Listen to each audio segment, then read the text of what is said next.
नारायण श्रीमन्नारायण जगो नारायण श्रीमन्नारायण जगो नारायण लक्ष्मी नारायण नारायण नारायण लक्ष्मी नारायण नारायण नारायण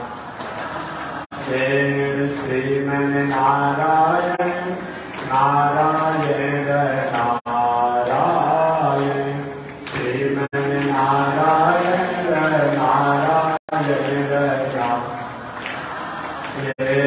लक्ष्मी नारायण नारायण नारायण लक्ष्मी नारायण नारायण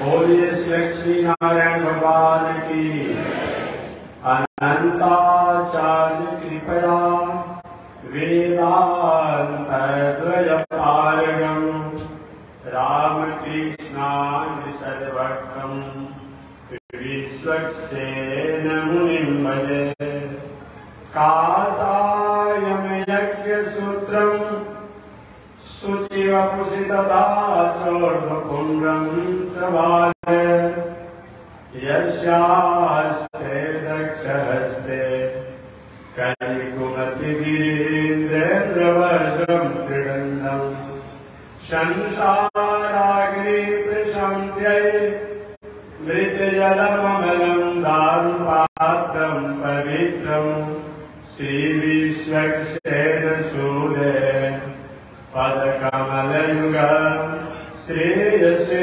संश्रयामि लक्ष्मीनाथसमारम्भाम् अस्मदाचार्यपर्यन्ताम् वन्दे गुरो परम्पराम् नारायणाय विद्महे वासुदेवाय धीमहि तन्नो विष्णु प्रचोदयात् महालक्ष्म्यै च विद्महे विष्णुपत्न्यै च धीमहि तन्नो लक्ष्मी प्रचोदयात्।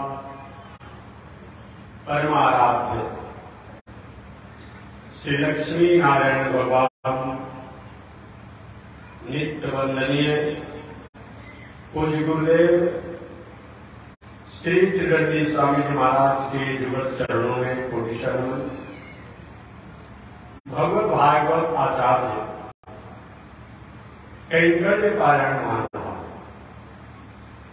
आरा जगदीशपुर से चलकर आए हुए श्री आनंद बिहारी शास्त्री जी द्वारा आप कथा श्रवण कर रहे थे और कथा को पावन भूमि में निवेदन करते आ रहा हूं। पावन कथा प्रसंग अंतर्गत अभी चंद्रवंश की कथा को निवेदन किया जाता है। धन्य है वह चंद्रवंश जिस चंद्रवंश में ऊंच कोटि के बड़े बड़े संत महात्मा और परमात्मा भक्त सभी लोग का प्राप्त है। इसी चंद्रवंश में विश्वामित्र बाबा जैसे उस कोटि की संत। इसी चंद्रवंश में भगवान परशुराम जैसे प्रतापी और प्रभावशाली ईश्वर का अवतार। इसी चंद्रवंश में सहस्त्रबाहु जैसे सहस्त्रार्जुन जैसे प्रतापी राजा का विजय हुआ। इसी चंद्रवंश में राजा रंकीदेव और भी आगे चल करके बड़े बड़े संत महात्मा ऋषि लोग प्रकट हुए। भगवान श्री कृष्ण भी इसी वंश परंपरा में हुए। माता मदनसा भले महाराज माता थी, परंतु वेद और उपनिषद के 7 तत्वों को उपदेश अपने पुत्रों को इन्होंने दिया था। ये चंद्रवंश में ही आगे चल करके राजा जाते हुए इसी चंद्रवंश में राजा जदू हुए, जो जदुश्च धर्म से धर्म के लिए राज को त्याग दिया, लेकिन धर्म को कभी त्याग नहीं किया। यही चंद्रवंश है जिस चंद्रवंश में बहुत बड़े यशस्वी राजा दुष्यंत हुए। यही चंद्रवंश है जिस चंद्रवंश में राजा भरत हुए। ऐसे चंद्रवंश की पारंपरिक परंपरा से वंश परंपरा और महिमा को मैं निवेदन करते आ रहा हूं। तो चलिए कल के प्रसंग पर मैं आपने सुना। कल मैंने क्या कहा था? श्री सुखदेव जी महाराज ने राजा परीक्षित से कहा, परीक्षित चाहे वह चंद्रवंश हो तब या विदेहराज जनक जी महाराज की वंश परंपरा हो तब, सभी वंश परंपरा सूर्य वंश से हुई है। चंद्रवंश के लिए प्रणेता कोई है, वह सूर्य वंश में है। तो सूर्य वंश कैसे होगा? हम सूर्य वंश से चंद्र वंश कैसे होगा? तो पुनः एक बार हम लोग संक्षिप्त में आते हैं। भगवान श्रीमन नारायण, पहले सूर्य वंश में परंपरा याद करा देगा। भगवान श्रीमन नारायण, श्रीमन नारायण के नाभि से कमल, कमल से ब्रह्मा, ब्रह्मा के पुत्र मरीचि ऋषि, मरीचि ऋषि के पुत्र कश्यप ऋषि, कश्यप ऋषि के पुत्र सूर्यदेव, और सूर्यदेव के पुत्र सत्यव्रत श्राद्धदेव वैवस्वत मनु, मनु के पुत्र राजकुमार सुदुम्न, जो किसी काल में पार्वती के साप के कारण स्त्री रूप में भी हो गए थे। ऐसे सूर्यवंश के वंशज मनुपुत्र राजकुमार सुदुम्न जब पार्वती के साप के कारण स्त्री वेश में थे, उस समय अत्रि ऋषि के पुत्र जो चंद्रमा हैं, उन चंद्रमा के पुत्र जो बुध हैं, उन बुध और राजकुमार सुदुम्न जो पार्वती जी की साप बस स्त्री रूप हो गए थे, उन राजकुमार सुदुम्न स्त्री वेश और चंद्रमा के पुत्र बुध, उन दोनों के मर्यादा से स्त्री पुरुष के जुगल दाम्पत्य के धर्मों से एक संतान हुए, जो बाद में चलकर उनका नाम पड़ा राजा पुंडरवा। वही राजा पुंडरवा से चंद्रवंश की परंपरा जहां तक जनक जी महाराज की वंश परंपरा, इक्ष्वाकु जी के वंश परंपरा में इक्ष्वाकु के पुत्र एक बहुत बड़े यशस्वी राजकुमार हुए राजा, जिनका नाम था राजा निमि। वही राजा निमि जब जग कार्य करने की इच्छा हुई, वशिष्ठ ऋषि से प्रार्थना किए। वशिष्ठ ऋषि ने कहा कि मैं दूसरे यजमान का जग करा करके आकर के आपके जगों को करूंगा। आने में उनको देर हो गई। राजा ने की बहुत समय तक प्रतीक्षा नहीं कर पाए। गौतम ऋषि को आचार्य बना करके जग के कार्यों को स्वीकार किए, उधर लौट करके जब आए वशिष्ठ ऋषि, देखिए कि मुझको भी निमंत्रण दे दिया था, दूसरे स्टेट भी करा रहा है। राजा नीमी को वशिष्ठ ऋषि ने श्राप दे दिया, तुमको अपने राजा होने का अहंकार है, मैं श्राप देता हूं, जाओ तुम्हारे शरीर का विनाश हो जाएगा। वशिष्ठ ऋषि द्वारा इस छोटी सी बातों के साथ के कारण राजा ने भी दुखी हुई कि छोटी सी बात मेरे द्वारा गलती हुई, लेकिन ऐसा मैं गलती नहीं होगा कि हमेशा हमेशा के लिए जीवन को समाप्त कर दिया जाए। एक प्रथम बार इतिहास में आपने सुना होगा कि दो कथाहरी में सांप को वापस ले लिया गया, यही सूर्यवंश के राजा थे, जो कथा में कुछ सुनाया भी था कि इसी सूर्यवंश के एक राजा जो कलमशपात थे, वो कलमशपात के साथ यही हुआ कि अचानक गुरु जी ने उनको गाय की रक्षा के लिए नियुक्त किया था। शायद गाय पर हिंसक जीवों ने आक्रमण किया, और आक्रमण किया तो उनकी गायों की रक्षा करने में वे सूर्यवंशी कलमशपात नहीं सक्षम। साफ गुरु जी ने दे दिया कि तुम रक्षा नहीं जाओ, तुम राक्षस हो जाओ। साफ जब दे दिए, ये भी अपने हाथों में जल दिए और देखिए हमको आपने साफ दिया तो मैं भी आपको साफ दूंगा। कलमशपात की पत्नी ने कलमशपात के पैरों को पकड़ लिया, कुछ भी हुआ लेकिन आप ऐसा न करें। आखिर वो साफ का संकल्पित जल होगा क्या? तो वह अपने पैर को उन्हें गिरा गया, इसलिए उनका पैर जल गया तो कलमशपात हो गया, पैर झुलस गया। यहाँ तो हुआ, लेकिन यहाँ पर पुनः वापसी ले लिया गया। लेकिन राजा ने भी वशिष्ठ ऋषि को श्राप दिया, मैं भी आपको श्राप देता हूं कि आपका शरीर का पाप हो जाएगा। इसीलिए जजमान के साथ के कारण वशिष्ठ ऋषि को ब्रह्मा जी के पुत्र होने के बाद भी प्रथम वशिष्ठ ऋषि का जन्म ब्रह्मा जी द्वारा हुआ, आप जानते होंगे।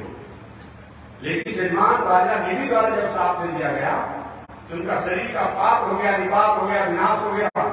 तो दूसरी बात वही वशिष्ठ ऋषि मित्र और वरुण के तेज से प्रकट हुए, जो अगस्त ऋषि और वशिष्ठ ऋषि का जन्म हुआ था। ऐसे राजा ने कि जब सात वशिष्ठ ऋषि द्वारा हो गया तो उनके शरीर को मंथन किया गया, मंथन से एक बालक प्रकट हुआ, उस बालक का नाम पड़ा जनक। एक नीति के बाद तो कोई गद्दी पर बैठने का अधिकारी नहीं था, पिता के रूप में वैसे उसका नाम पड़ गया जनक। और उस वंश परंपरा में जो लोग भी हुए सब को जनक कहा गया। मंथन करके इस शरीर को प्रकट हुआ था वो बालक जनक, इसलिए उसका एक नाम पड़ा मिथिलेश, और उसी के नाम पर देश बस गया, मिथिला देश बस गया। निर्जीव शरीर को मंथन किया गया था, इससे वो बालक प्रकट हुआ था, इसी उस बालक का एक नाम और हो गया विजय। जो भी उस वंश परंपरा होता सबको विजय राज कहा गया। नाम तो अलग होता है, टाइप नहीं होता। इस प्रकार इन पांच प्रसंगों में विस्तार से सुना चुका। पांच प्रसंगों अंतर्गत मैंने निवेदन किया था, वही चंद्रवंश के यशस्वी राजा बुध के पुत्र पुरुरवा के 6 पुत्र हुए, जिनका नाम आयु, चितायु, सत्यायु, रय, विजय, जय इत्यादि। आगे इसी चंद्रवंश में पुरुरवा के वंश परंपरा में आगे चलने के बाद एक बहुत बड़े यशस्वी राजा हुए, जिनका नाम पड़ा राजा जहनु, जो बाद में चल करके तपस्या साधना करके जहनु ऋषि के नाम से जाते। इसी चंद्रवंशी वंश परंपरा में एक बहुत बड़े यशस्वी राजा हुए, जिनका नाम पड़ा गाधी नरेश, जो गाजीपुर नरेश के नाम से जाने गए। वही गाधी नरेश कुशामू के राजा अपना कुशामू वंश पर कुशामू के पुत्र के रूप में गादी नरेश हुए और वही गादी नरेश से आगे चलकर के विश्वामित्र बाबा कहता हो भी आपने सुना होगा गादी नरेश की पुत्री सत्यवती का विवाह ऋषि के साथ हुआ। सत्य के अनुसार समय आकर के गादी नरेश की लाडली बेटी सत्यवती और ऋषि की मर्यादा से बालक हुए, जिन बालक को जमदग्नि ऋषि के नाम से जाते हैं। समय पाकर तो वही जमदग्नि ऋषि और रेणुका उनकी पत्नी, इन दोनों की मर्यादा से एक बालक के पुत्र हुए जो भगवान परशुराम के नाम से जाने जाते हैं या दादा परशुराम के नाम से जाते हैं। यही परशुराम जी महाराज श्री सुखदेव जी महाराज कहते हैं, परीक्षित, इस दुनिया में 3 नाम, इस दुनिया में 3 नाम हुए। सबसे प्रथम राम का नाम है परशुराम, अलसु वाले बाबा परशुराम। दूसरे राम का नाम है दासरथी राम और तीसरे राम का नाम है बलराम, जो कृष्ण भगवान के बड़े भैया। ये तीनों राम अपूर्व हुए। इन तीनों राम में जो जमदग्नि राम जो है, जमदग्नि के पुत्र परशुराम जी जो है, ये बल में अपूर्व रहे। परशुराम जी जो राजा, जो क्षत्रिय राजा होने के बाद भी, क्षत्रिय होने के बाद भी राजमार्गों से, धर्म मार्गों से, वेद मार्गों से, नीति नैतिकता से कई भटकने का काम किए। उनको सतपथ पर लाने के लिए ही उनको कहीं किसी प्रकार का कोई विवाद की स्थिति बनी। अन्यथा परशुराम महाराज इस धराधाम पर सब धर्म की स्थापना के लिए आए, अहिंसा व्रत के पुजारी बन करके आए। अब भला उनके द्वारा अहिंसा होगा और कोई कहे, ऐसे शास्त्र में बताया गया है कि ब्राह्मण को नहीं हत्या, भरा हत्या किसी की नहीं करनी चाहिए, लेकिन हम लोग देहात की भाषा में करते हैं कि गुरु, पुरोहित, ब्राह्मण, विद्वान, ज्ञानी, राजा, वैद्य, स्त्री, बालक, बालिका, ये वध इनका नहीं होना चाहिए। ब्रह्म हत्या के वध के समान बताया गया है, गो हत्या के वध के समान बताया गया है। परंतु ये अगर अपने स्वरूप में हो तब, ये अगर अपने स्वरूप में नहीं हो तो चाहे कोई भी हो, किसी के साथ जैसे राष्ट्र का, समाज का, प्राणियों का अगर मंगल होता हो वही कार्य करना। उदाहरण के रूप में उत्तम पुरुष के नाते ये होने के बाद भी भगवान श्री राम ने लंकेश रावण को, दशग्रीव रावण को, पूरे उनके कुल खानदान को जब्त किया। वही विभीषण जी को राजा बनाए, हम उनके भाई रावण को समाप्त किए। भेद है नहीं भेद। यदि रावण में ब्राह्मण होने के बाद भी, उत्तम पुत्र होने के बाद भी मर्यादा नहीं रहे।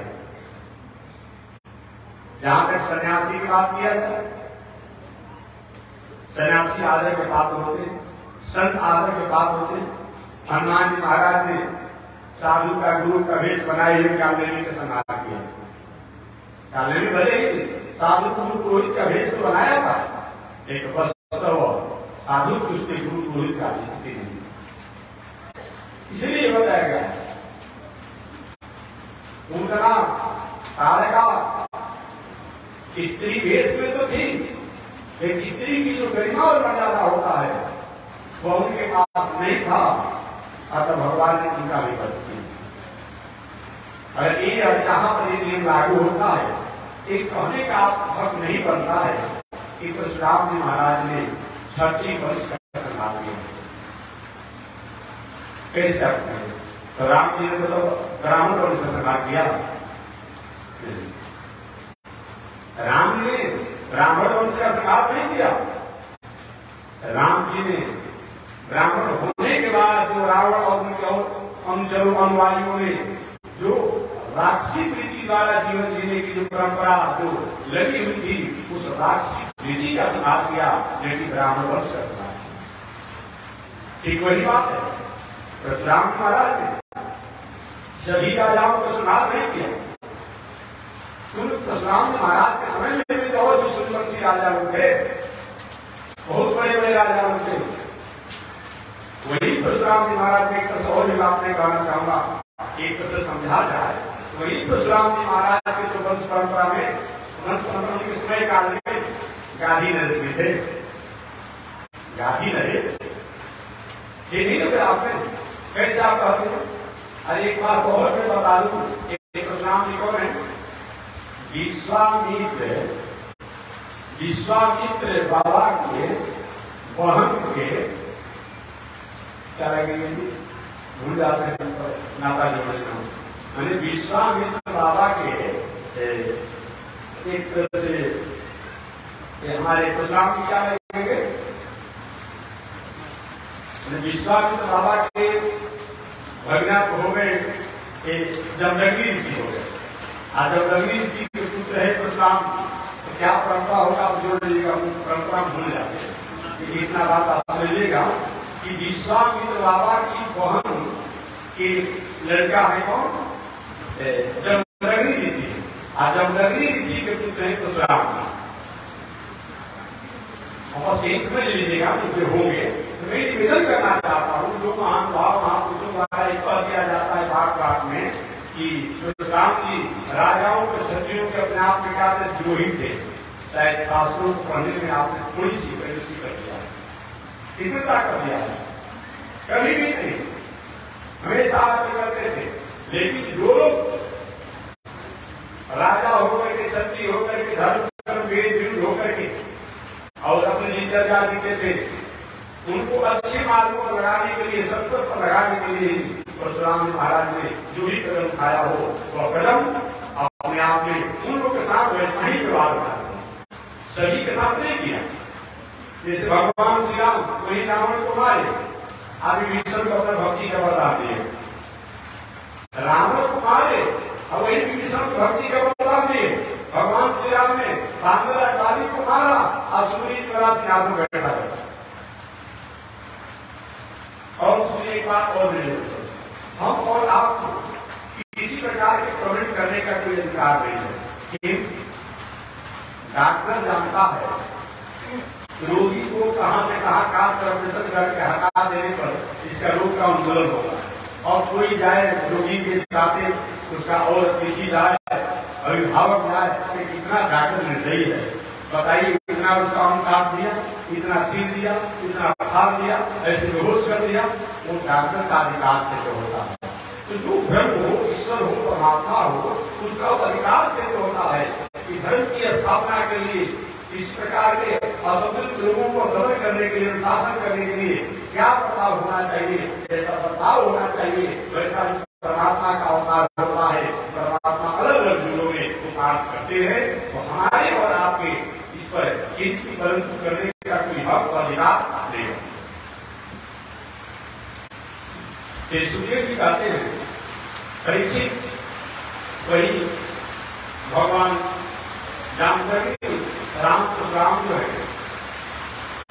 जो क्षत्रिय कुमार पर आज गए थे, ऐसे क्षत्रियों को एक ही साथ इस पृथ्वी से संयमित और नियंत्रित करके रोका, गलत मार्गों से और सत्य पर लगाने का प्रयास किया। राजा परीक्षित से जुड़ी ये घटना हुई कैसे?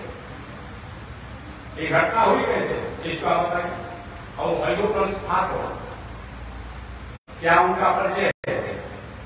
तो हयोवंश ही एक चंद्रवंश का, हयोवंश के बहुत बड़े प्रभावशाली राजा का नाम था सहस्त्रार्जुन। क्या नाम था? सहस्त्रार्जुन। सहस्त्रपाद, ये हरिवंश, सहस्त्रार्जुन, कार्तवीर्य, अनेक नामी का था। जब ये सतपथ पर थे, सन्मार्ग पर थे, इन्होंने दत्तात्रेय जी को अपना गुरु बनाया था। ये सहस्त्रार्जुन दत्तात्रेय जी को अपना गुरु बनाया था और दत्तात्रेय जी को गुरु बना करके तपस्या करके और दत्तात्रेय जी को प्रसन्न किया था। दत्तात्रेय भगवान को प्रसन्न किया था और दत्तात्रेय भगवान को प्रसन्न करने के बाद दत्तात्रेय ने अपूर्व बल और अपूर्व स्वरूप की स्थिति दिया था। जैसे रावण को 10 भुजा की कथा आती है, इंद्र कार्तवीर्य को 1000 भुजाएं पास में हुए।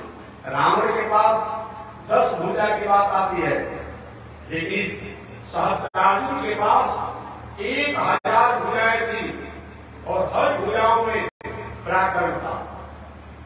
इस प्रकार गुरुदेव दत्तात्रेय की कृपा से वरदान प्राप्त करके सहस्त्रार्जुन राजकाज की कार्य किया करते थे। सतपथ पर, सन्मार्ग पर हमेशा जीवन जीते रहते थे। जब केवल सन्मार्ग पर थे सहस्त्रार्जुन, जब हरिवंश कार्तवीर्य सन्मार्ग पर थे, एक बार लंकेश रावण पूरी दुनिया में विजय प्राप्त करके इन सहस्त्रार्जुन पर अपना पराक्रम का प्रदर्शन करने के लिए आया और उन सहस्त्रार्जुन का हरिवंश का प्रधान प्रधानी जो है, यही आपके बगल में जो पड़ोसी प्रदेश है, जिला है, सासाराम जिसको आप कहते हैं, वही सासाराम था। सासाराम जिसको आप भाषा में कहते हैं, पहले दूसरा के नाम था, मैं बताऊंगा अभी। तो वही हरिवंश का प्रधान जो राजधानी उसमें था, वो महिष्मतीपुरी था। इस सासाराम को सहस्त्रार्जुन के काल में महिष्मतीपुरी के नामों से जाना जाता है। इससे आज उनके बोर्ड पर देखिए लिखा हुआ है। अब आप अलग हो गया कि नहीं, पहले तो हम लोग देखते थे, लिखा रहता था, भाई नहीं मैं ध्यान नहीं दिया हूँ, लेकिन पहले क्या रहता था बोर्ड पर कि अब आप सहस्त्रार्जुन की नगरी में पधार गए। पहले लिखा मिलता था बोर्ड सहस्त्रार्जुन, और है कि नहीं आपको आप लिखेंगे कभी, एक बार लिखा मिलता था बोर्ड पर। ये हरिवंश राजाओं की प्रधान राजधानी यही सासाराम, महिष का नाम था महिष्मतीपुरी। जब ये नियम धर्म मर्यादा पर थे कार्तवीर्य सहस्त्रार्जुन, उसमें ये वो लंकेश रावण जो पूरी दुनिया में तात्कालिक से बचा हुआ था, ऐसे लंकेश रावण महिष्मतीपुरी में आया। सहस्त्रार्जुन उसमें उपस्थित थे।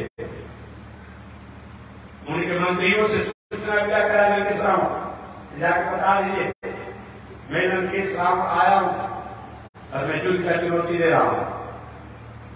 सहस्त्रार्जुन के मंत्रियों ने कहा महाराज मेरे स्वामी अभी है नहीं, और आपको भुजाओं में खुली भी है युद्ध के लिए, तो कुछ देर तक प्रतीक्षा के लिए आ जाएंगे, तो आपको भुजाओं की खुली को दूर कर देंगे। प्रबल था, अपने सामने किसी को लगाता ही नहीं था, नहीं अभी बताओ कहाँ आ गए, वही जाता। तो लोगों ने उसके कर्मचारियों को, सहस्त्रार्जुन कर्मचारी को महाराज चले जाइए, यही सोभद्र महारत्न जो है, यही सोभद्र वही पर जन क्रीड़ा कर रहे हैं अपनी रानियों के साथ, अपने सेवकों के साथ, अपने कर्मचारियों के साथ, जो आज भी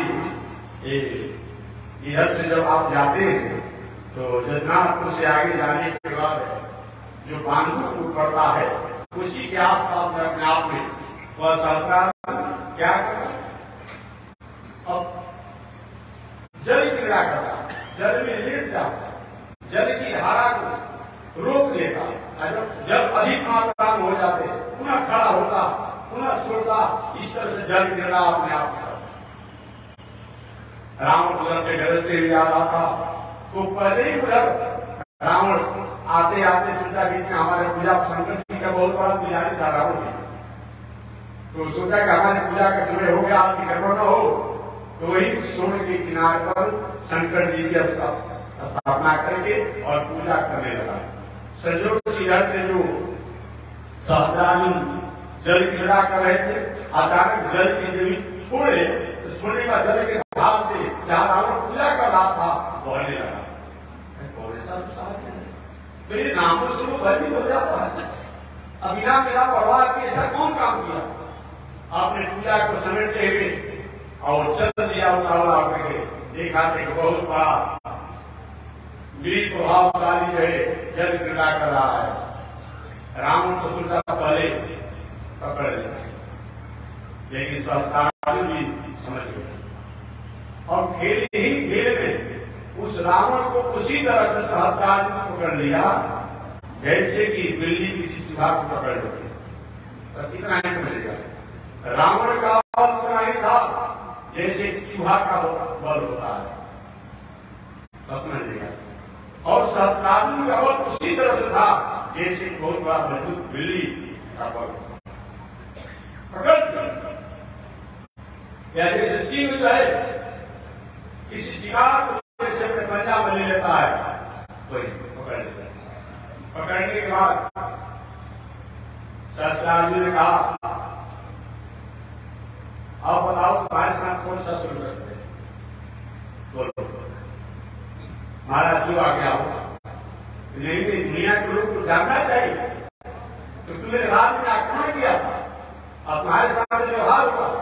वही सहस्त्रार्जुन ले जाकर के रावण को अपने मधुशाला में, घोड़शाला तो जानते होंगे, घोड़शाला में जो पिछाड़ी जो होता है, किसी जो रस्सी पानी की घोड़ा होता है, उसी में बांध दिया और पहाड़ा लगा देगा।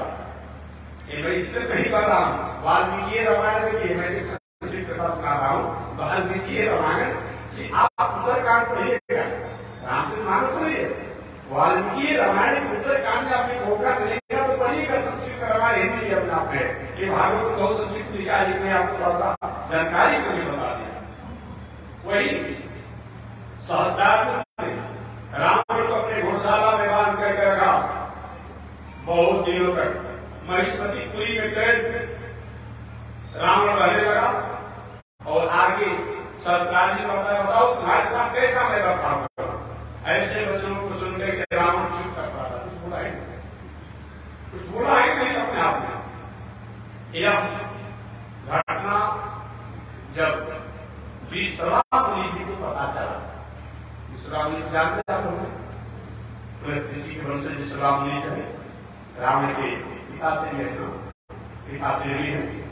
विश्रवा मुनि जी को जब पता चला तो विश्रवा मुनि जी यही महिष्मतीपुरी में आए और आने के बाद सहस्त्रार्जुन से कहे, आपने मेरे पुत्र के ऐश्वर्य को, तेज को ठीक है निषेध कर दिया। मैं आपसे कहीं ऋषि होने के नाते प्रार्थना करता हूं कि मेरे पुत्र को मुक्त कर दीजिए। सहस्त्रार्जुन ने कहा, मुक्त मैं करूंगा महाराज, लेकिन मेरा एक शर्त रहेगा कि जब मैं कभी बुलाऊंगा तो आना पड़ेगा। मेरे राज और मेरे जो भी मित्र बंधु बांधव हैं उनके राज में कभी आक्रमण नहीं करना होगा। ऐसा होगा तो जुर्माना और दंड के साथ उन्हें अपना दंड का प्रदान करेगा। उस राष्ट्र का करने वाले, उस देश के रहने वाले हैं। जब हम अपने नीति में रहते हैं, अपने न्याय में रहते हैं, अपनी मर्यादा में रहते हैं, इतनी बड़ी बात समझिए। ऐसे इसी सत्य के साथ लंकेश रावण को विश्रवा मुनि छुटका करके भगवान से इस प्रकार सहस्त्रार्जुन अपनी व्यवस्थाओं में रहने लगे। एक भाग ही कहा जाएगा और क्या कहा जाएगा? नीतिकारों ने कहा है कि हमारे पास जब धन आता है तो 15 को अवगुण लेकर के आता है। धन तो आता है और कभी प्रश्न पर विशाल से मैं विचार हमको याद है कि 15 को अवगुण लेकर के आता है। उन 15 अवगुण में अस्मिता, अविवेक, अस्वभाव, असहिष्णुता, दंभ, धूम, ककुशला, पाखंड, अविश्वास, हिंसा, अनिति, जुआखोरी, बेशर्मी, अनर्थ, अन्याय, ये सब साथ लेकर आता है, धमका आता है, लेकिन इसके साथ ही आता है। जिस समय अपनी राजकाज की मर्यादा बनाने वाले शास्त्राणी रावण जैसे दुराधर समेत कोई रावण जी कोई सामान्य नहीं था। आपने सुना होगा रावण ऐसा भी था जो शंकर जी, पार्वती जी सहित कैलाश को अपने अंगुली पर उठा लिया था। एक सुना था हम तुझे उठाने में सांस उखड़ जाता है, एक दिन उखड़ जाता है। अब ऐसा वो प्रभावशाली था कि कैलाश को अपने अंगूठे पर उठा लिया, इतना बड़ा प्रभावशाली। बाकी देवताओं किसी की हिम्मतें नहीं थी, उसकी चुनौती देते। ऐसे रावण को शास्त्रार्थ ने अपने कब्जा में लेकर के, बस में करके, अनुशासन करके छोड़ा, तो कोई सामान्य भी नहीं था शास्त्रार्थ, परंतु एक बार इनके द्वारा गलती हो गई। शास्त्रार्थ ने एक बार अपने प्रारंभ करके अपने मंत्रियों के साथ, अपने संतरियों के साथ, अपने सेवकों के साथ अपने राज के क्षेत्र में निकले। राज के क्षेत्र में निकलते हुए सीमा से आगे चले गए। जाते जाते एक सुंदर आश्रम पर पहुंचे। वो आश्रम और किसी का नहीं था, वो जमदग्नि ऋषि का आश्रम था। जमदग्नि ऋषि ने विचार किया कि हमारे द्वार पर इतने बड़े प्रभावशाली, ओजस्वी, तेजस्वी राजा आए हैं, इनका सत्कार और सम्मान करना चाहिए। शास्त्र की ऐसी परंपरा है, परिपाटी है कि अगर द्वार पर अचानक कोई भी आ गया अतिथि, वह गुरु के समान आदरणीय और वंदनीय होता है। सर्वस्या अभ्यास को गुरु। इस नियम के अनुसार जमदग्नि ऋषि ने सहस्त्रार्थ का आदर, सम्मान, सत्कार, भोजन, कार्य सारी व्यवस्था किया। माने एक जो बहुत बड़े ओजस्वी, तेजस्वी, प्रभावशाली जो राजा के राज दरबार में निकलता है, वो व्यवस्था को एक ऋषि जमदग्नि ऋषि ने अपने आश्रम पर संस्कार सेवा सत्कार से संस्कार प्रसन्न हुए। प्रसन्न होने के बाद उन्होंने जमदग्नि ऋषि से पूछा, ऋषिवर इतनी बड़ी व्यवस्था इस व्यंजन ने आश्रम में कहां से कर दिया? उतनी भावना में कहे, भावुकता में कहे, ये सब जो भी सेवा हुआ है ये मेरी सबला काम हेतु गाय की कृपा। उनके पास एक गाय थी, जिस गाय का नाम था सबल। इस सबला काम हेतु गाय जो है इसी के लिए सरकार ने कहा, महाराज इस गाय को हमको दे दीजिए। इसलिए कोई कथा तो सुना नहीं चाहता। और सुनिए सरकार ने कितना बड़ा सत्कार को नहीं कहा जाता है, कितना बड़ा सत्कार हमारे जो गरीब ने किया। सरकार ने कहा इस गाय को हमको दे दीजिए, हम राजा हैं, हमारे पास ऐसी गायों द्वारा सेवा सत्कार होते रहेगा। जब गाय को नहीं दूंगा, एक आधार एक कारण इसी बारे में जीवन चर्चा देता हूं। सरकारी कदम राजा नहीं है, मैं राजा हूं। आप जो चीज नहीं को देता है मैं मंजूरी ले लेता हूं। एक जरूरत हो गया। जमदग्नि इसने कहा ऐसा नहीं होना चाहिए, ऐसा नहीं होना चाहिए। और नहीं चाहने के बाद भी जमदग्नि ऋषि के वह सरकार ने क्या किया, उस गाय को जबरदस्ती जो है खींच करके अपने सैनिकों के साथ लेकर के चल दिया। जबरदस्ती जब वो अपनी राजधानी के नजदीक पहुंचा, जमदग्नि ऋषि के बड़े होने के बाद इसकी और भी घटना जब लेकर के जा रहा था, तो सबला गाय बोलने लगे, महाराज का हमारे द्वारा सेवा करने की गलती हो गई क्या, कुछ हो गई क्या? हम और उनका सब को भर्ती में रोने लगे। जमदग्नि ऋषि का बेटी पराक्रमी राजा है, जिसका मुकाबला मैं नहीं कर सकता। मैं त्याग नहीं रहा, लेकिन साहस दासी राजा है, तुमको ले जा रहा है, मैं क्या कर सकता हूं? तुमको तुम अपने से रक्षा करो। एक बार कुछ गाय ने बड़े बड़े वीरों को प्रकट कर दिया और उनके सैनिकों को खदेड़ डाला। पुनः दूसरी बार साहस करके और उस गाय को लेकर के अपने सैनिकों के साथ चल गया। आगे सुखदेव जी कहते हैं, सहस्त्रार्जुन ये भी अपने नगर में प्रवेश कर रहा था उसी समय ये नरेश इस तरह से कुछ साहस लेकर के अचानक परशुराम महाराज हुआ कि नहीं माता मेरे पिता पर कोई संकट आपत्ति पड़ा है। अचानक आए तो आने पर देखे कि मेरी माता भी असहाय अपने आप में मुदन कर रही है, पिता भी दुखी है। उस समय सम जाकर के दुस्साहसी राजाओं के सेवकों को अनुशासित किए, दंडित किए और उसके साथ जैसा उचित व्यवहार होना चाहिए किए और गाय को छीन करके गए।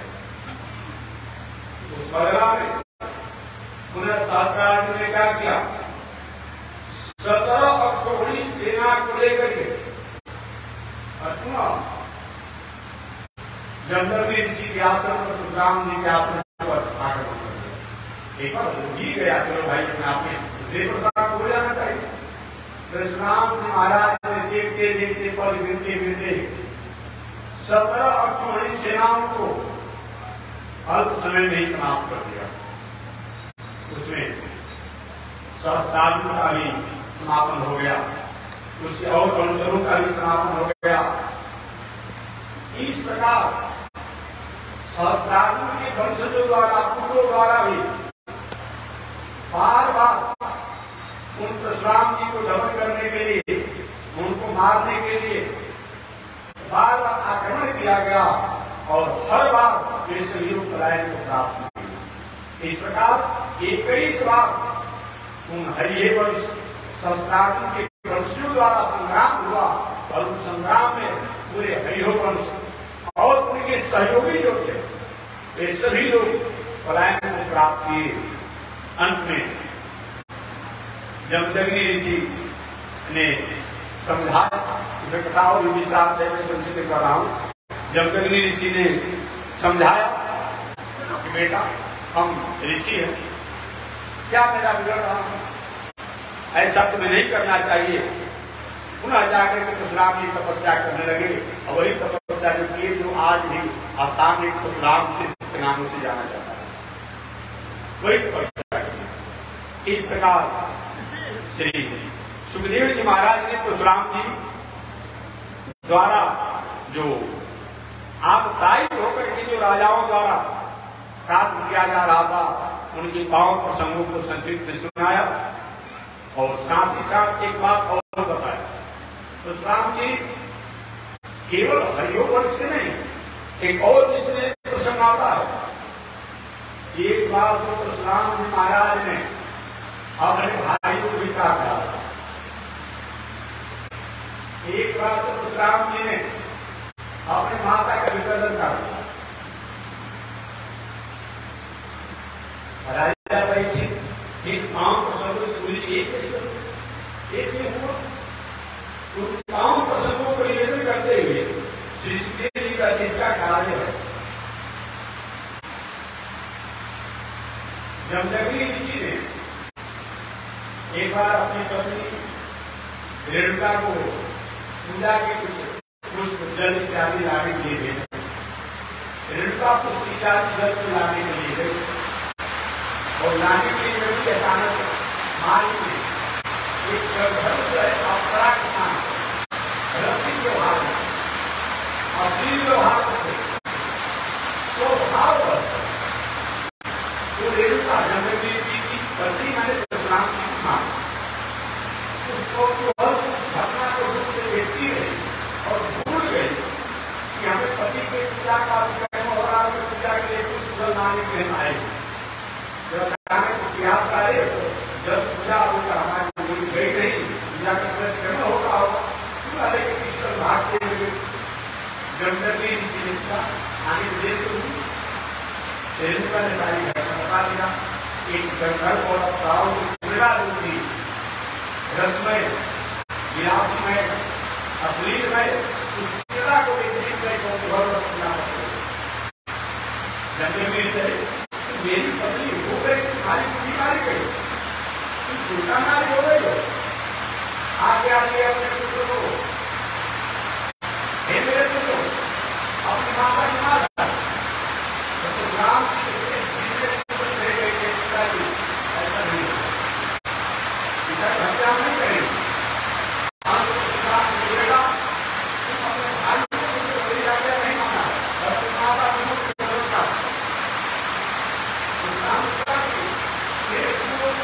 भाई का व्यवस्था दी और माता रेणुका की व्यवस्था दी। जब बेटा तुमने मेरी आज्ञा को पालन किया है, तुमको जो वरदान मांगना है मांगो।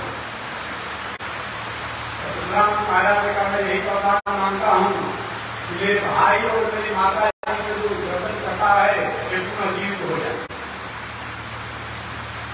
और जीवित होकर के पुनः ये ज्ञान रहेगी कि मेरे पुत्र द्वारा, मेरे भाई द्वारा मारा गया है, वही पुनः जब किसी के ऐसे बच्चों के कारण पुनः रेणुका और मेरे भाई पुनः जीवित प्राप्त हो। ये अगर बात जिसके साथ हो तो वही करेगा। और सब लोग पिताजी का माता को मार डालो तो मालूम डालेंगे, पिताजी का भाई को मार डालो हमको मालूम डालेंगे। भाई वैसे तो राम समझते थे ताकि कब रखिए, इसलिए ऐसा नहीं होना चाहिए। इतना ही नहीं, एक बार तो एक ही बात आती है कि परशुराम महाराज अपने गुरुदेव रामचंद्र जी गुरु जी हैं, उनके भी बेटा का नाम काट जो हमारे गणेश जी का नाम को कटा हुआ देखते हैं, शुरू में सुंदर नाम बता लेते हैं, एक तो स्वामी का काटा हुआ है। अनुग्राम के साथ मैं प्रसंग को सहता हूँ, भागवतपुरी अनुग्राम के साथ मैं होता हूँ। एक ऐसी घटना एक बार गणेश जी पहाड़ा दे रहे थे और सभी उसको ग्राम जी को करना पहाड़ा देना करामता हुआ पहाड़ा देने वाले देने वाले और अपने हर्षों से वो गणेश जी के काम को काट दिया। वही बातों को, उसी बातों को लक्ष्मण जी रामकुमार का बड़े होते जब बार बार अपने आप में भाषा दिखा रहे थे, जब बार बार लक्ष्मण जी भाषा दिखा रहे थे तो लक्ष्मण जी कहे बाबा तो भाषा आप क्या दिखा रहे हैं, हमको बताते हैं, आपको बताना होगा नहीं, मेरा नाम क्या लक्ष्मण है, शेष है, तो शेष को कभी जाता नहीं जाता है भाई, हमारा बात भी देते हैं, उससे क्या होता है कि एक मंदिर का मतलब होता है पढ़ने वाला नहीं है, हम शेष हैं, आप आपका करने वाले नहीं हैं, आओ हमारे मोदी के बाबा जो अभी तक उनका माता पिता के ऋण को पूरा कर दिया, माता के ऋण को पूरा कर दिया, पिता के ऋण को पूरा कर दिया, लेकिन पिता जो ऋण अधिकार है तो हमारे को क्या करेंगे, क्या हमारे को क्या करेंगे, उसका संबंध बना रहे माता पिता के ऋण से पूरा करेंगे। सरकार ने आक्रमण किया था काल में, तो माता ने कहा था आराम आराम आराम, आप पिता की हत्या हो गई तो अपराध नहीं आए, माता क्या आज्ञा हो गई, आप पिता का जो हो गई उसका अनुसार होना चाहिए। माता की आज्ञा को पालन करके माता के ऋण से कोई सकता आप सरकार करना नहीं करेंगे, तो माता की आज्ञा को पालन करके क्या हमारे और पिता का पिता ने आज्ञा दिया कि माता को भाई को मार डालो, उनके माता को भाई को मार के पिता के ऋण को नहीं करता, लेकिन गुरु के ऋण को भी राम जी के जो आप गणेश जी का आप को काट डाले उस पर लक्ष्मण जी कहता गुरु भी नहीं बाकी हमारे को क्या करेंगे। ऐसे राम महाराज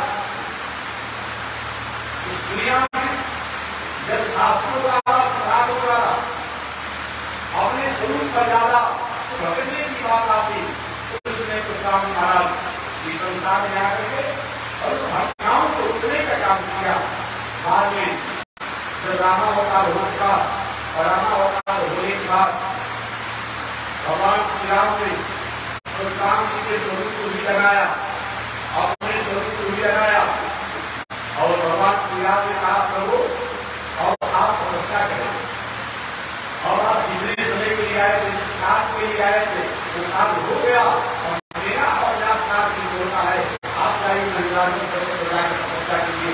वही परशुराम महाराज महिषासुर पर्वत पर जाकर के तपस्या करते हैं। इन चारों प्रसंगों को सुमेर महाराज राजा परीक्षित से ले लेंगे और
ने कहा है कि कैसा पालकी होना चाहिए, कैसा कहार होना चाहिए, आप किसी को पीड़ नहीं हुआ हो, आप ही को कैसे का किसी कहानी को काम नहीं किए और आपकी पीड़ नहीं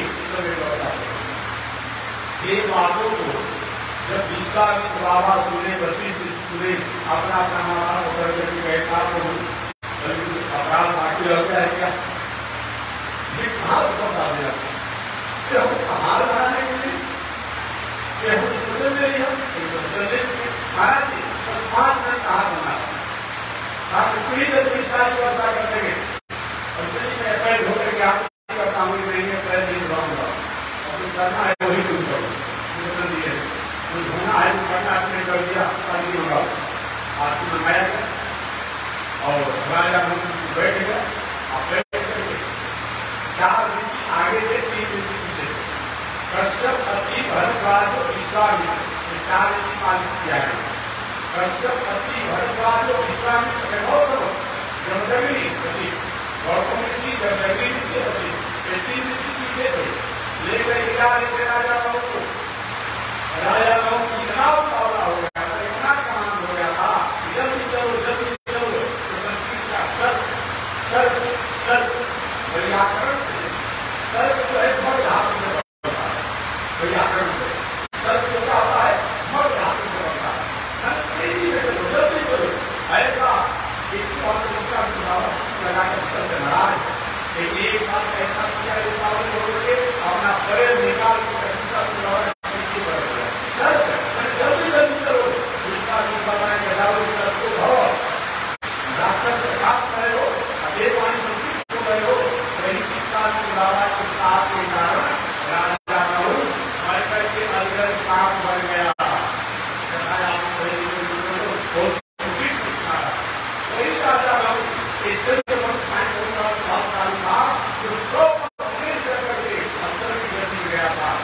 थोड़ी सी गलती हो गई, जिसके कारण मर गए साफ होना पड़ा और जब सत्संग रहे बने राजा ने कहा आगे इसी वंश परंपरा में आगे चल करके भक्मा नाम के एक बहुत बड़े राजा हुए, आए भी राजा हुए और इन्हीं व्यक्ति को धनवंतरी एक धनवंतरी को एक ही धनवंतरी से जो आयुर्वेद को जानने वाले हुए, ऐसे धनवंतरी प्रकट हुए। इन्हीं परंपरा में आगे चलकर धनवंतरी की परंपरा में बहुत आगे चलने के बाद एक सुहोत्र नाम के राजा हुए और सुहोत्र के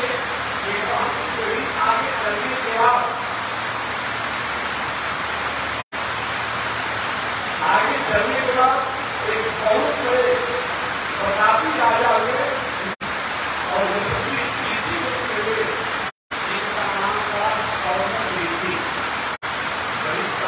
है जो मेरे साथ में आज का जो कहे जाते हैं ये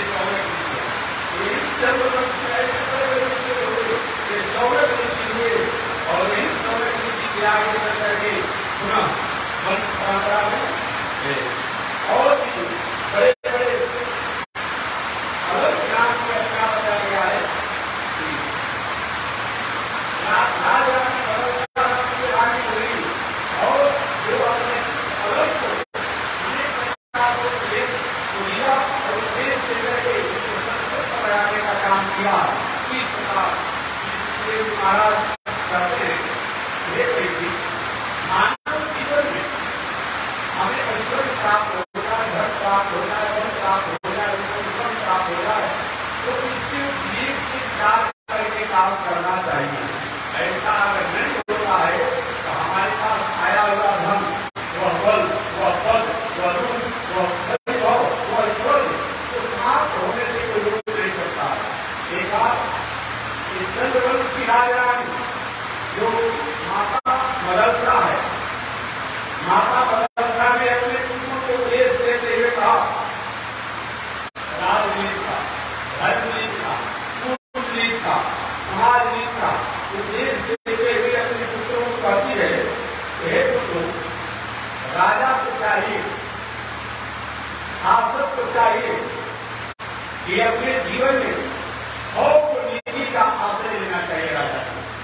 जो राजा छौ नीति का आश्रय लेता है वही सम्यक प्रकार से राजकाज की व्यवस्था को करता है।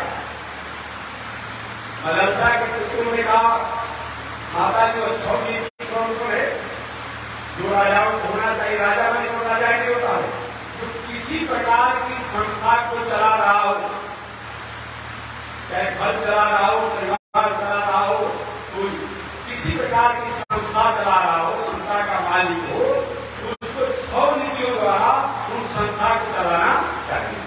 या देश चला रहा हो, प्रदेश चला रहा हो, जिला चला रहा हो, या राष्ट्रीय अपना विश्व को चला रहा हो, तो छौ नीति होना चाहिए। माता मदरसा ने उपदेश दिया।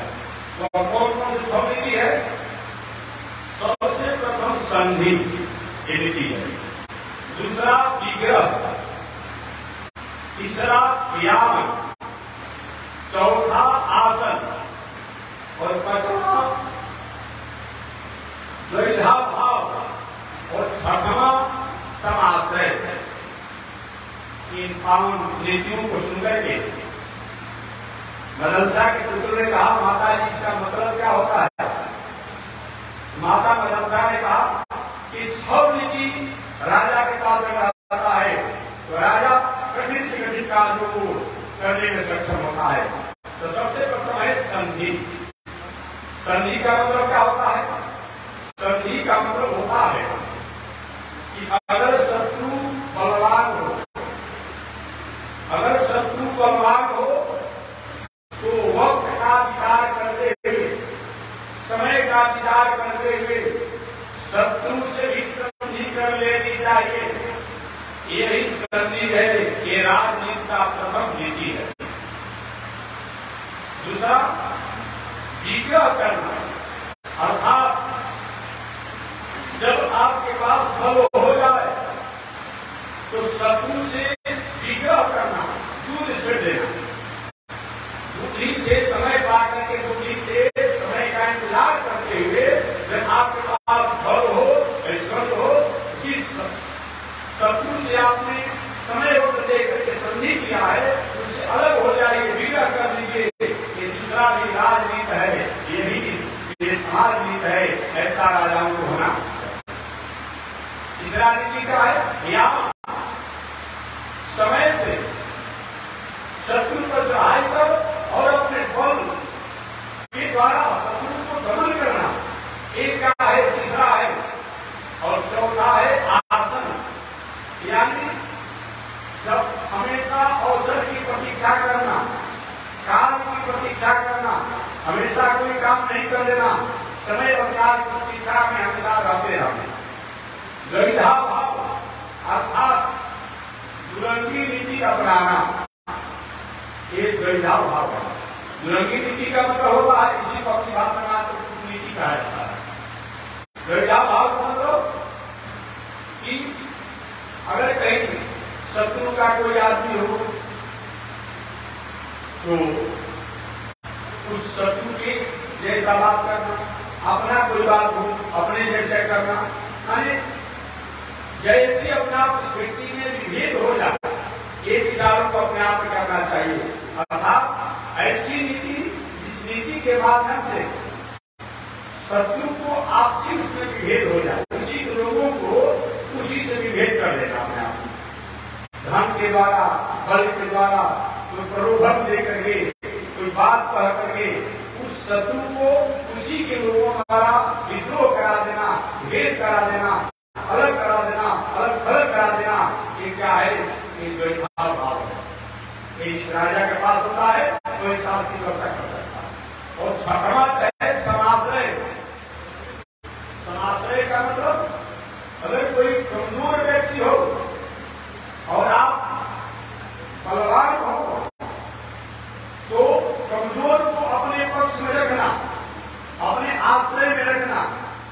या दूसरा समाश्रय का मतलब होता है अगर कोई आपसे बलवान कोई आदमी हो तो उसके संरक्षण, उससे संधि करके, उससे मिल करके, उसके आश्रय में मिल करके अपने को रहना। इस प्रकार से छौ नीति को जो अपनाता है वही राजकाज की व्यवस्था को या किसी संस्था को चलाने में सक्षम होता है। आगे माता मदरसा ने कहा कि पुनः राजनीति में राजाओं को चाहिए पुत्रों को उपदेश देती है राजकुमारों को, बेटा जीवन में साम दाम दंड और भेद होना चाहिए। जानते आप बताना नहीं, घर घर से लोग भाषा जानते इस बारे में।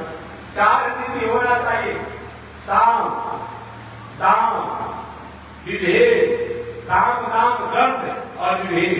साम का मतलब क्या होता है?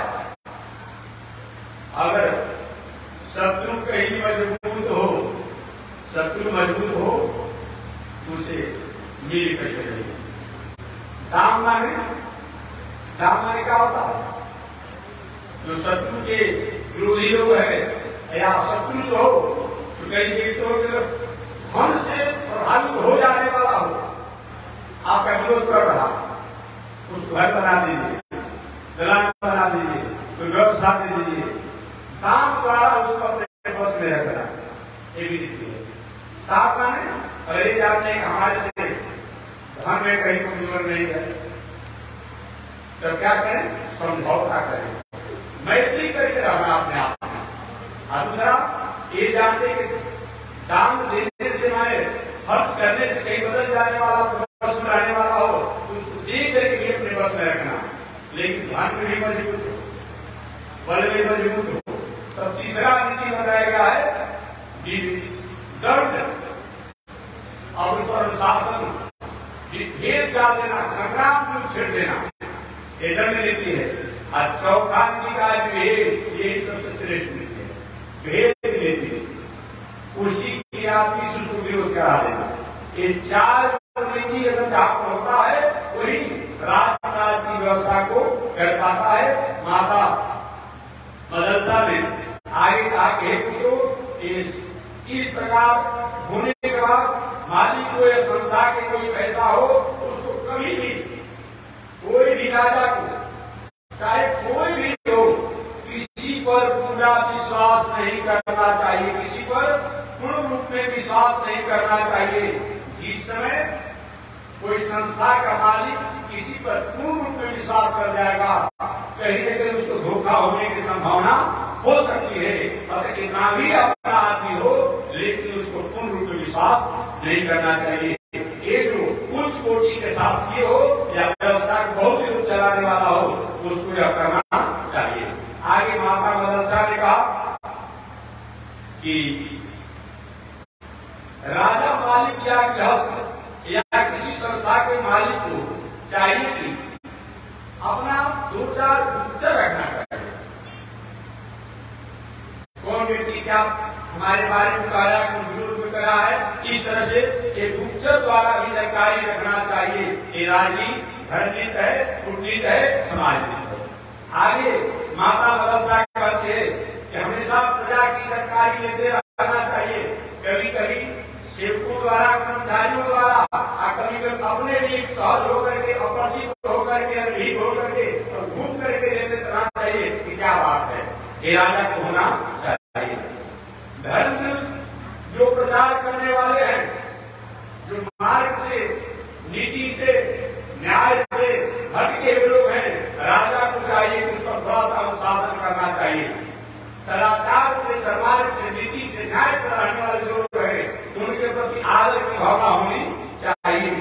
नीति को जानने वाले जो लोग हैं उनको अपने संरक्षण में रखना चाहिए और हमेशा उन लोगों से राजा को परामर्श लेना चाहिए, उनसे अपने आप में कि हमेशा सलाह लेते रहना चाहिए। ऐसा परामर्श लेने से हमेशा राजकाज की व्यवस्था बनी रहती है। कितना भी अवसरकारी हो, सभी कुसंगों से सर्वथा त्याग करना चाहिए राजा को। राजा के पास 6 प्रकार के कुसंग बताया गया है। उन कुसंगों में एक भी कुसंग होगा तो और कुसंग आ जाएंगे और राजा को राज चौपट होने से कोई रोक नहीं सकता।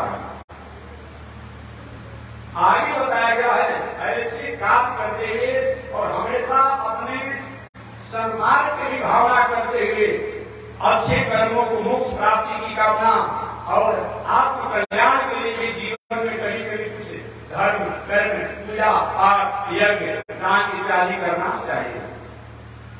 ये भी सोचना चाहिए कि क्या मैं हमेशा हानि रहेंगे, मैं जाने वाला ये विचार करके राजा को हमेशा पुत्र पत्नी कर्मचारी संगे समुद्री ये सब जो है कहीं न कहीं अपने आप में एक दिन साथ छोड़ने वाले हैं। ये विचार कर धीरे धीरे राजकाज करते हुए आत्मज्ञान में भी जीवन जीना चाहिए।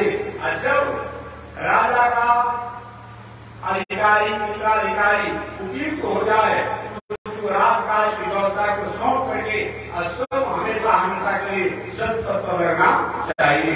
इस प्रकार राजमाता राजरानी मदरसा ने अपने पुत्रों को ज्ञान उपदेश किया। आगे इसी वंश परंपरा में एक रजी नाम के राजा हुए और वही जिनके 500 पुत्र हुए और समय पाकर करके राजा रजी ने दैत्यों को वध करके उस राज को छीन कर इंद्र को स्वर्ग राजा बना दिया।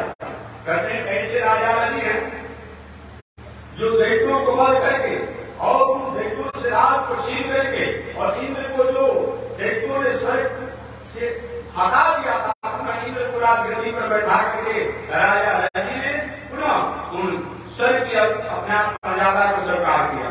राजा रजी के मृत्यु के बाद आगे चल करके राजा रजी जब चले गए तो शत्रु का दमन खूब अपने आप हो गया ऐसा मान करके पुनः हालांकि आप देखा हुआ है कि एक बार ऐसा हुआ इंद्र भयभीत होकर उस राज को लौटा दिए राजा रजी को महाराज हम राजा तो बनेंगे पुनः शत्रु आक्रमण कर देंगे आप ही राजकाज की व्यवस्था करें। बहुत राजकाज की व्यवस्था राजा रजी करते रहे। आज जब उनकी मृत्यु हो गई तो पुत्र के लिए पिता का राज मैं ही रहूंगा। उस बहुत वस्तु को बहुत दिनों तक किसी के पास आप पर कीमत दे दीजिए रख मत दीजिए अन्यथा उसका विश्वास मन भाग जाएगा उसके प्रतिलोभ हो जाएगा। ऐसे देवराज इंद्र जो राजा रजी के पुत्रों ने जब नहीं लौटाना चाहा उस समय उन्होंने इंद्र ने अपने पुरोहित बृहस्पति को इस कथा को बताई और उस समय बृहस्पति जी महाराज ने अपनी विद्या के द्वारा राजा रजी के पुत्रों ने जो भ्रष्ट नियमों का पालन किया था जो कि दूसरे की संपत्ति को हड़प दिया था उनको पुनः सिंहासन से दूर किया और आगे चल करके पुनः इंद्र अपने स्वर्ग को प्राप्त किया। इस प्रकार इसी वंश परंपरा में आगे चल करके राजा पुरुवा के या चंद्रवंश की परंपरा में आगे चल करके एक बहुत बड़े यशस्वी राजा हुए जिनका नाम था राजा जजाति। तो कल से चर्चा मैं करूंगा इन्हीं राजा जजाति के वंश परंपरा में आगे चलकर भगवान श्री कृष्ण हुए। तो अभी आज यही पर मैं कथा को विश्राम दे रहा हूँ। शीर्ष चर्चा अगले दिन कि धन्य है चंद्रवंश के राजा पुरुवा। राजा पुरुवा के वंश में बड़े बड़े प्रभावशाली प्रतापी राजा हुए संत हुए महात्मा हुए भगवान हुए ज्ञानी हुए ऋषि हुए और ऐसे बड़ी बड़ी ऋषि महारानियां हुई जो ऐसे चंद्रवंश को हमारे सुखदेव महाराज प्रणाम करते हैं। बस इसी के साथ आज मैं वाणी को विराम दे रहा हूँ। आगे परमात्मा की जिस इच्छा श्रीमन लक्ष्मी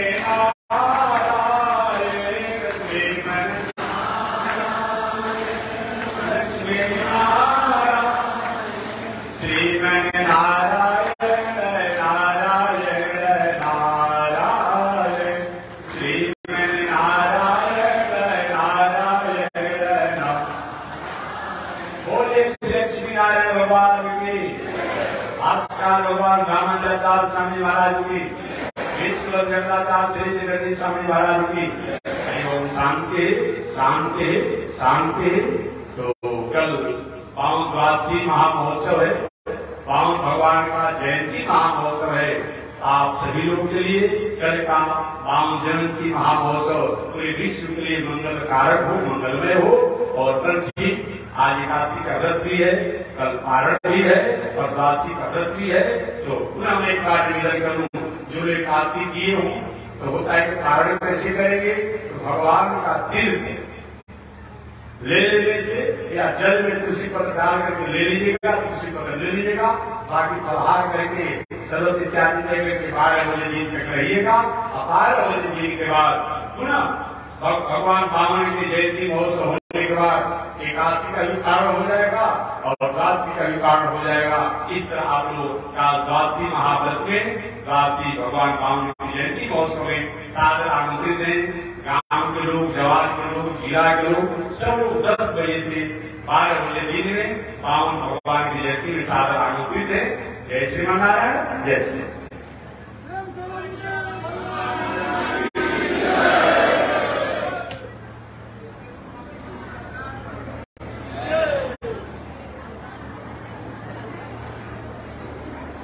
ओम चंद्रमा मनसोजात चक्रो सूर्यो जायत श्रोत्रायुष्मान संकार निरजायत श्रीसुते लक्ष्मी सुवर्ण्या भोरात्रे आस्के चक्राणि रूपम स्मिनव्याकरम विषयदिकाला मुमयि काल सर्वलोकं मयि काल कासायम यज्ञ सूत्र शुचिवपुसितता शोकपुण्यं सवाले यस्यास्ते दक्षिणस्ते कलिकमतिगिरित्रैतवत्रं संसाराग्नि प्रसंख्ये कृतजलममलं दारुपात्रं पवित्रं श्रीविश्वक्सेन सूरे पदकमलजुगं श्रेयसे संश्रयामि अमर्यादय शूद्र चलमतिरसोयाम सर्वो कृतज्ञोन्प्रमाणे स्मर परवसो वञ्चनमल विशंसा पापेशं कथमामि कौतुक जलदे तपारादूत्रेण तव परिचरेयं शरणयो।